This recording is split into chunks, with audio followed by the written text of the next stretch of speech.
Welcome to the Impact Multiplier CEO podcast.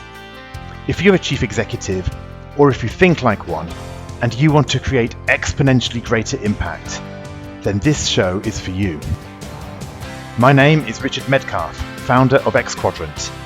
I coach some of the most successful and impressive CEOs and executive teams on the planet and help them achieve extraordinary results.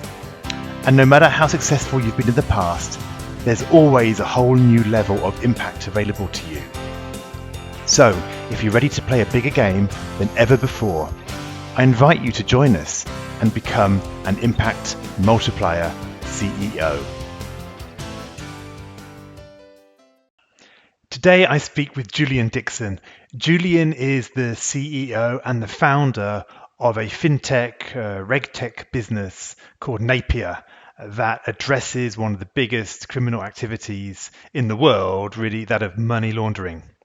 And Julian's really passionate about the subject, as we'll come across. And what we do is we dive into the journey over the last 5 years. He's built the business from 4 men in a small office in central London to a 200-person organization that's growing incredibly fast, serving 200 or more customers around the world, some of the top banks in the world, addressing this really important problem. And in the conversation, we dive into a few things. We really look at some of the inner story. It looks great on the inside, on the outside, but on the inside, there can be challenges, right, of founding a business. There's the tenacity that you need. There's the times you've got to get up and go at it again and again until you succeed. The need to build a flywheel that's powerful and drives the business forward. And so Julian's really open about how it's not always been an easy journey, even building what's actually a very successful business, and the times when he's doubted himself, questioned himself, and had to keep going. So there's a great message in here about tenacity. Enjoy this conversation with Julian Dixon of Napier. Julian, hello and welcome to the show. Hi, how are you? Pleased to meet you. Yeah, I'm really good, thank you. And I'm really pleased that you're here because Napier seems a really interesting company. You founded it like 5 or 6 years ago and you've had really great growth. So before we go any further and dive into your learning curve as CEO over the last few years, perhaps just give us a quick intro of why did you start this business and what is the business that you've built? Sure. And I assume, Richard, you call it Napier because you live in Paris, because that's the French way of saying it. If you're Bien sûr, this is what I'd say, yes. So Napier to you, Napier to us, but Napier, okay. Yeah, we're very happy for it to be called Napier. So okay. Yeah, so Napier, it's an interesting story. Was founded in 2015, as you say.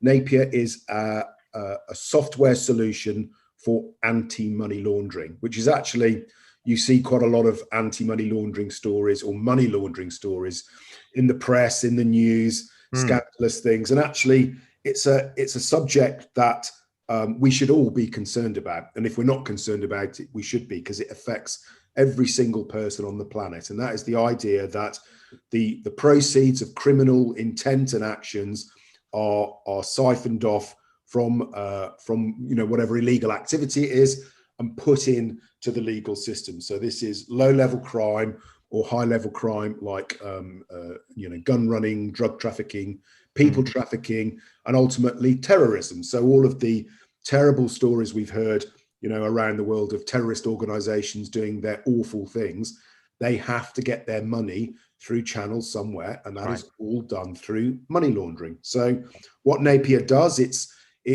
installed in financial institutions, and it is there to detect and help find money laundering within the system. So that's what it's for. Got it. Okay, well, I'm going to do my best to be properly British and call it Napier and not Napier. I quite like Napier, actually. I might start calling that myself. Well, I tell you what, actually, interesting. Yeah, I have a, the software. There's a software called Zapier or Zapier, and because they have things called Zaps, apparently it's Zapier. So there we go. That's why I was getting confused. So, gotcha. What are the difference? And it sounds totally different. So, okay, so yeah, so you're performing a important role here, right? Because as you said, it is a social. There's a social impact to money laundering, and you are there to kind of stop it. And so what got you interested? I mean, it's in some ways it's a little bit exotic, right? A little bit arcane for somebody to wake up one morning and say, you know what, I'm going to build a anti-money laundering system for the world's top banks. So what made you get out of bed one morning with that as your goal in life? Sure. It's the stars aligning, actually. My background is as a banker. I've got 20 plus years in the banking world, and you know, I in my career I've done many things, all the way from front office to back office, or vice versa, I should say. And really, I found myself in 2013, 2014. Working on projects with companies in the money laundering space. And, you know, I'd always been a consumer of money laundering software or policies and procedures within banks. And actually to be on the sharp end of a software provider, looking at the analytics, looking at the details of what was going on under the covers was a bit of a revelation. And actually what I could see was that the software systems that were available in 2013 really were failing everybody. They were failing the banks, they were failing the public, and the only people they were really serving were the criminals. And the reason being is that you know, software such as anti-money laundering software was seen at that time very much as a cost burden on the organization, as opposed to a mandatory defense. Now I think that's changed a lot, and the levels of compliance regulation go up year on year. And well, tell me about it. Every time my bank contacts me, it's because of compliance. They never ask me anything about how they can help me. It's just what papers they want me to fill in.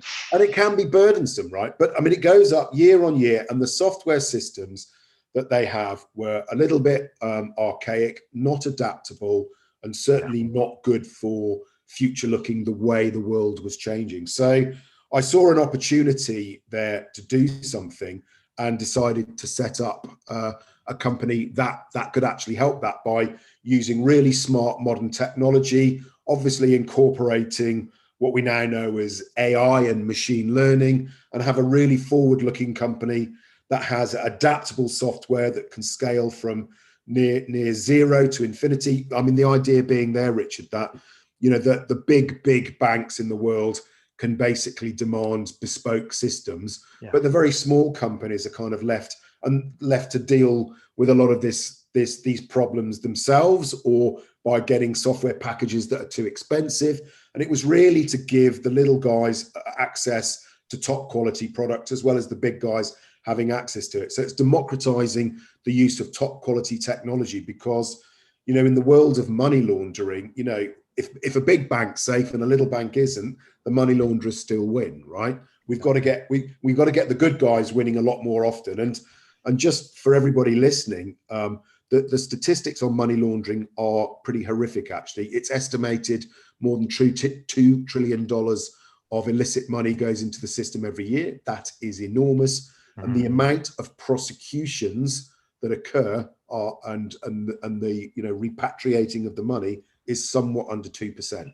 So it's something that a lot of work needs to go into. It's something that, you know, we're part of that story. We're not the only part of that story, but it's something that everybody should be aware of. And actually, it's the responsibility of everybody. It's the banks, it's the software vendors, it's the regulators, it's the enforcement agencies, it's the politicians. Everybody needs to get behind this, because it's a pretty horrific and endemic problem.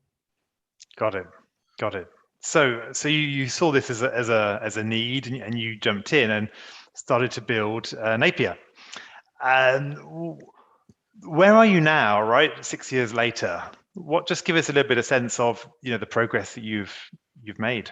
Sure. So 6 years ago, we sat in an attic in an attic room in Smithfield Market. Actually, if anyone knows that, in central London, it's above the meat market. So it's very much four guys sitting in a room, coming up with ideas. And, you know, you fast forward 6 years later, we're somewhat around 200 people globally. We have offices in the US, Australia, and in between that, we've got Singapore, Malaysia, obviously the UK. We're in Dubai, and Taiwan as well. So we've got a global footprint and a global presence. We've got a lot of staff to support that effort. And that really is as a result of the explosive growth we've seen, particularly over the last 2 years. When you run a startup and a fintech, or what we call regtech in this particular case, it tends to be the first few years are very, very slow. Yeah.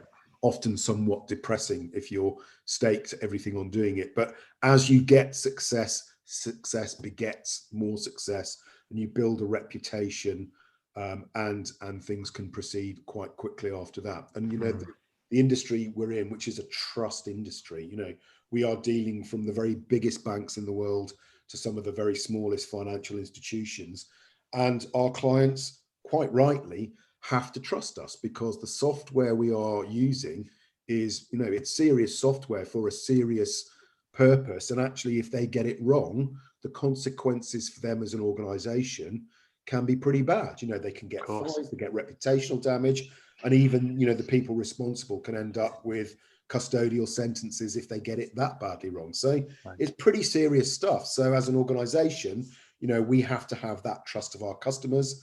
And, thankfully we do. And we try not to let them down or abuse that. And we tried very, very hard to maintain that amazing relationship we have with them. Yeah. Yeah. So as you said, success begets success. And once you get that flywheel going, it can take a while, right? Yeah. But then that starts to create all sorts of opportunities. Yes. And it also gives us, as a company, the opportunity to invest even more into the technology and get more involved in actually helping the root causes of the problem. So I think it's a win-win for everybody, really, as we become bigger and more recognized and more successful, because, we're not out there coming up with ideas of how we should stop money laundering, because we're just the guys who build the software. We need to have that dialogue with the regulators. We need to have that dialogue with our customers, to ensure that, what they're seeing, these are the guys on the front line, what they're seeing, we're able to respond within our, in our product to come up with solutions to actually help them. They're the guys on the front line. So it's about them and what they're doing and how we can help them. Obviously, as I said, with the regulators, they have to follow a regulatory regime. So we have to ensure that they are compliant, but, just being compliant doesn't catch the bad guys, right? So you've got to be compliant and you've got to catch the bad guys. Yeah, got it. So obviously in the business, you wear two hats, right? You wear the founder hat and you also wear the CEO hat. Yes. Let's just perhaps focus in on the CEO part, although in some sense, I know they're going to be intertwined, right? Somebody in your position. But in a sense, I think it was your first CEO role, right? Up to then, you had a number of senior roles in other, in banks and other institutions, as you said. Looking back, what were some of the biggest surprises that you've discovered about being CEO? Well, that's quite a big question. And there's been, in the 6-year journey, there's been many, many surprises. But I guess, I think perhaps the biggest surprise is how difficult it is to set a company up from nothing and garner success. I didn't think it would be quite that difficult. And I think if you talk to any CEO that set up a new tech company, we all have the same wounds and scars and war stories. But in reality, I think, you can say that if you'd have known how very difficult it would be at the beginning, you might not start. So it's perhaps good that you don't know that. Yeah, it's like parenthood or marriage or a lot of these things, right? No, it is. But it's definitely a worthwhile journey, and having the tenacity to carry on sometimes when you're in the depth of despair. But there's also these huge high points and these huge elation when you are successful, when your ideas are proven in the real world commercially, because that's the best way that people can verify and ratify what you're doing is what we want. And we see the way you look at the world as Napier is the way that we think the world should be looked at in this case, and therefore we are going to subscribe and buy your products, and that gives you huge satisfaction. So, and everything in between. You obviously, when you're growing, you have to have the problems of raising finance for the company, which can be troublesome and tricky, and I have to just tip my cap to our backers, which is my board, who've been amazing to me. They've let me get on with things and run them, mostly how I see correctly, and they've always been there for guidance for me. So having amazing backers is one of the lessons that I didn't have to learn, because I had that from the beginning, and I'm very, very lucky. And then, all that journey with hiring large amounts of people, we've got an amazing team at Napier, but not everyone can fit in the company. And then you've got all those people journeys as well, and then setting up the culture of the company and the way that you think it should represent itself internally and the way that reflects externally, and there's so many different things to think about as a CEO. When I was in banking, my discipline was, one or two things, but as a CEO of a small company, you have to be involved in marketing, designing of products, selling, HR, finance, everything. So you wear many, many hats. And I know that's not unique, but those would be some of the surprises that you get when you start a company like that for me. Yeah. And as you look back over that, obviously you've had building a successful business. What have you found you've done really well? Like, where did you, as the CEO, looking back, do you go, that's the thing that, that really made a difference in the company's growth? My decision to do this, or the way that I do that, was actually a real strength for the business. So I would say the things that I've done really well is get lucky at the right time, if that makes sense. But you have to be there to get lucky. So, the decisions around, the team that we started the company with, the first Napierians, or in your language, Napierians, I suppose. They're an amazing bunch of people. They're all with us today in the company. They're doing different roles, doing different things, but everyone is still there. So having that culture that you start with doing that was an amazing thing to be able to work with those people. And then, getting particular clients at the right time has obviously been great for us. And, you can look back on that and go, luck, hard work, I think it's probably a little bit of both, because, going back, in this industry, it's all about provenance. So you have to have provenance to sell to the next client. But of course, when you start on day one, you don't have a single client. So you have to get people to believe in you. And the people that backed us in the early days, you could say that's a great decision by me, but luck, really, it's luck that they bought into our story, and we were able to get them to come on that journey with us. Well, it's to slow you down a bit. It's not really luck, right? Because they saw you and how you turned up, and whatever it was, your commitment, your vision, your character, whatever it is, right? It wasn't, they didn't just roll a dice at this point. No, it's not. Look, it's, I'm perhaps conflating luck and opportunity. And I like to think that, they always say, don't they, rather be a lucky general than a good general. So, and I think luck does play a part in it, but I do think that, you do put yourself in a position to get lucky. So, that first big client, is it lucky? Is it hard work? It's a great opportunity.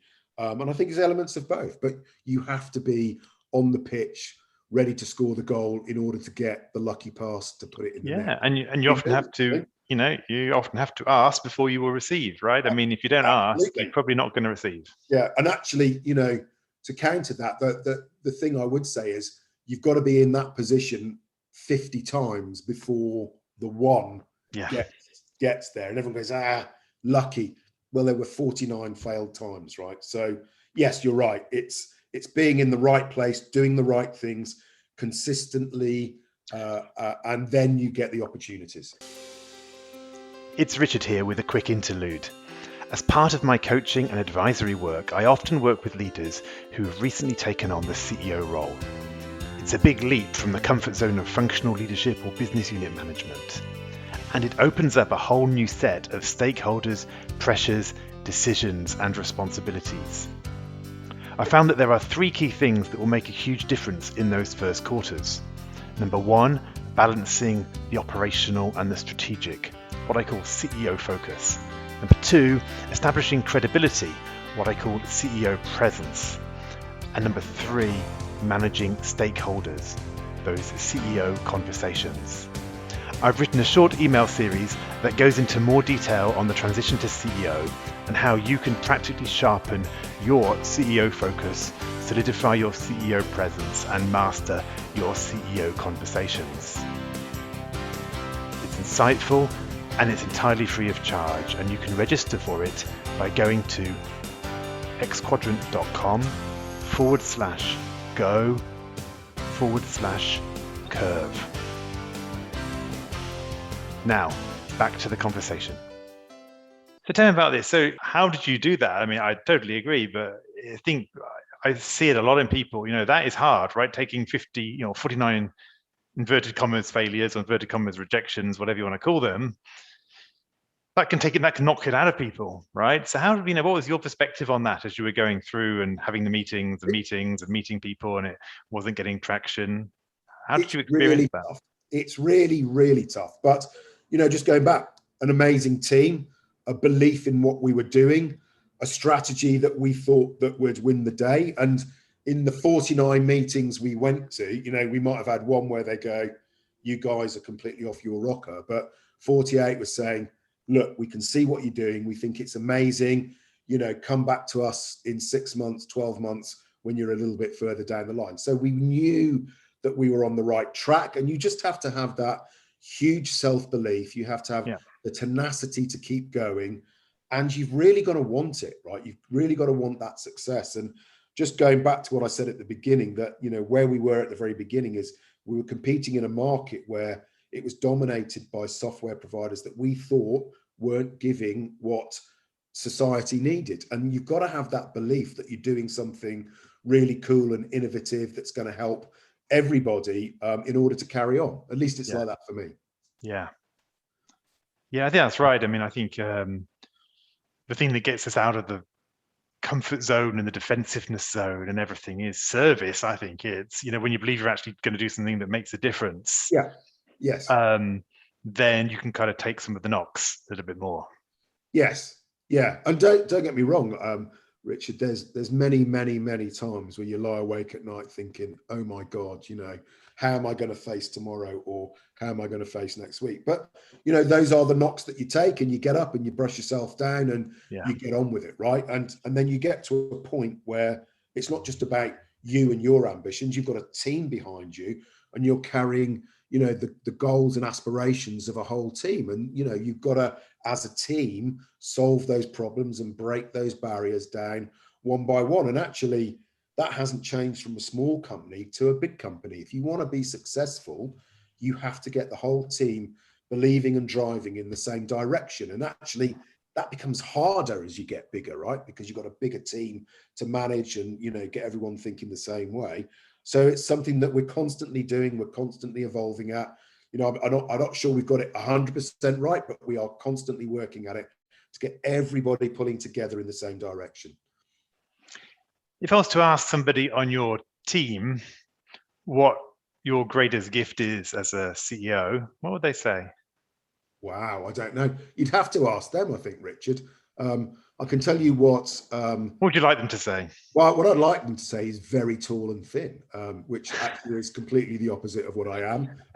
No, I'd like to hear stuff around that. I empower them to do the job that they were hired for. So we think that we hire really good people, experts in their field, or people who are moving into that range, i.e. they're learning to become experts in their field. And I think my job really is to break down the blockers and barriers that every single one of our staff members have, so that they can perform at their maximum. And, everyone goes, oh, that's great because that's really good. But that's good for me and it's good for the company, right? If everyone can do their job to the maximum, we've got a pretty awesome company, right? And that's what I spend all my days doing, really, is ensuring that everyone else can do their job as well as they possibly can. And what have you learned about that, Julian? What have you learned about empowering people in this journey?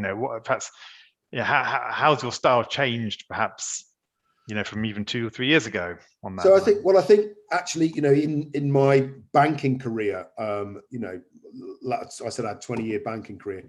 The back end of that career, I had, management roles, and really it was all about empowering people to do their job. So the facilitator, and I think being a CEO, you have much more responsibility over many more areas. But essentially, it's the same thing. And I think a good manager, CEO, or just a manager, whatever, it is about empowering the staff, bringing the best out in them, enabling them to do the job. But you've got to contain that within the vision and the goal of the company, right? So it's no good me making the guy who's supposed to be, building the product, make him really good at, selling, right? I mean, he needs to be good at building the product, so they can't go off piece. But it's keeping everyone containerized within that vision and that goal, and everyone pulling in the same direction, but enabling them to perform as best as they can. And I think you ask what's changed or what's got different. I think that's what I've always tried to do. I think as you get bigger, as I said, it gets more complex. But actually, as the CEO, I'm the ultimate person responsible for that. I'm the arbiter of that. So, I can enforce it, although I obviously don't enforce it. But you can make it a reflection of yourself, and I hope that's what I try and do. Does that make sense? Yeah, it does. And I guess I'm kind of wondering what the flip side is, in the sense of like, where's there been a trap, or pitfall along the way about how you've, about the CEO role, something where looking back, you go, actually, when I started off, I was trying to do it like this, and I realized that didn't work, and I changed course, and that's a lot better. Is there something that comes to mind, like a course correction that you might have made in your own style as CEO? So I think there are many points in which you pivot during that journey, whether it be the way that you're marketing or selling or the product, or there's many pivots. There's no huge pivot where we've had an epiphany moment. We've gone, oh my God, we've been looking at all of this completely incorrectly, and we're going to change direction and go another way. It's more been correction of the steering, as it were. And I suppose I'm not talking so much about the business strategy or the product market fit or any of these things, right? But almost like how have you, how you've kind of seen the CEO role, right? Or the way that, the focus that you've been putting on things, or the way that you've made decisions, or any of these kind of things, and how you've actually operated with the CEO hat. Yeah, I mean, I think that actually changes with the scale of the company as well. So when there's 4 of us sitting in an attic, it's all very collegiate, and beers at the end of the evening, and arms around the shoulder. And when you're 200 people on a globally spread business in a pandemic, then the way that you manage and talk and lead people is very, very different, and you have to adjust your style for that. But I think I'm quite lucky in that my career, I've worked all the way from very junior positions to quite senior positions, and I've had the exposure to both small and big teams, to global and local teams, to everything in between. So I always felt that I was reasonably equipped to have, going from very small to very big, because I've had that experience. And where I have, faltered in my own mind, I've always had really good mentors and advisors around me, which have sat on the board, and that's been invaluable to me. And I would say that if anyone there is sitting and thinking of setting their own company up, you do need that people around you. Call it your family if you want, that you can trust to and get advice, and they will tell you when you're being a bit of an idiot, and they will also tell you when you're right. So you definitely need that sounding board, and that's something that I've always relied on. Yeah, lovely. So where do you go from here as a business? Like, if we were having this conversation in a couple of years, what would you love to be telling me? Well, I'd love to be telling you that we are the #1 software provider of anti-money laundering systems in the world. I would love to tell you that we're in the top 50 biggest banks in the world. And I'd love to be able to tell you that we're working hand in hand with the regulator to ensure that the software that we build in conjunction with, deploying it to banks is making a huge difference to the fight in financial crime. I would love all of those things to happen. I'd love the success, and I'd love the fact that, success for me isn't just commercial on behalf of Napier. It's actually just going back to what we're trying to do. We're trying to find money laundering within the system and therefore prosecute it and shut it down. So I think it would be great if we could take that. I talked about 2% repatriation of monies. It'd be great if we can even take it to 3%, wouldn't it? Because that would be a 50% increase. But getting to 10% would be a great goal, over the next 5 years. But again, that's not solely down to Napier and what it does or its clients. It's all to do with the regulators working hand in hand with the prosecution services and the policing services. So it's a job for everybody. But I would love to be able to tell you those things. So how might you need to step up your own personal game as part of that journey, right? Because you say you're on a bit of a mission to change an ecosystem, right? You're building a business, but there's a bigger picture here, which is the business has, especially your business, it can't just operate by itself, right? There's this whole ecosystem of regulators and banks and all these other agencies, I'm sure. What comes to mind as you think about that kind of stretch for you as a leader over the next couple of years, as perhaps you want to really multiply your own impact? The things that I need to improve at is that or embrace, or just the shifts you're going to need to make, because it's, as you said, as the company grows, you need to make shifts, right? And you've done some of those, and so there'll be future shifts open to you as the business grows and as your ambition grows. I think on the immediate horizon, is looking at a post-pandemic world, because we've all been working in isolation, and I definitely need to be able to go out and meet all my clients. We've got a lot of clients whilst we've been down, in pandemic lockdown and not able to travel. So it'd be great to go and have more face-to-face conversations with them and really get to the nitty-gritty of, what their problems are, what problems we caused them, and what problems that we're supposed to be solving that perhaps we're not doing so well at. It'd be great to get all of that feedback, and it would be great also to go and speak to the regulators and try and tie up those loose ends so that we can bring the regulators and the financial institutions and the software closer together, so we're all working more harmoniously. And then as a manager within the team, I'd like to be able to build out, we are a growing company, we're 200 people today. I expect us to grow more. So, internally, we talk about growing pains, and we have had growing pains, right? And growing pains are things that when you start, you think that you can, you've learned the lessons in previous lives, but you appear to get new growing pains. So it's removing those growing pains, which we're doing, and becoming a better company all round for ourselves, more importantly for our customers. And that manifests itself in, better products, easier deployment, easier upgrades, and most importantly, easier to consume for the end user. Because I think a lot of problems that not just software in our industry, but every bit of software has, is being able to be consumed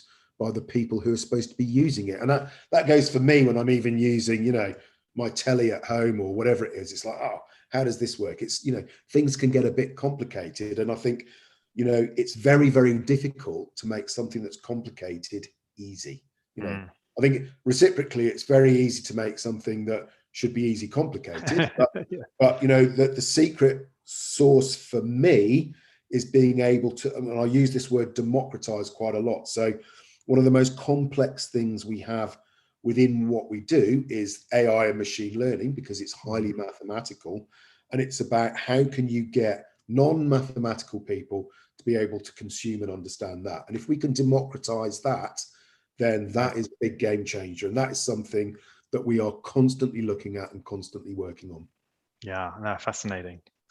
Well, Julian, it's been great to explore these topics with you, to get a bit of a deeper dive into the industry and into how you're building your business. If people want to find out a bit more about Napier or get in touch with you, how should they do that?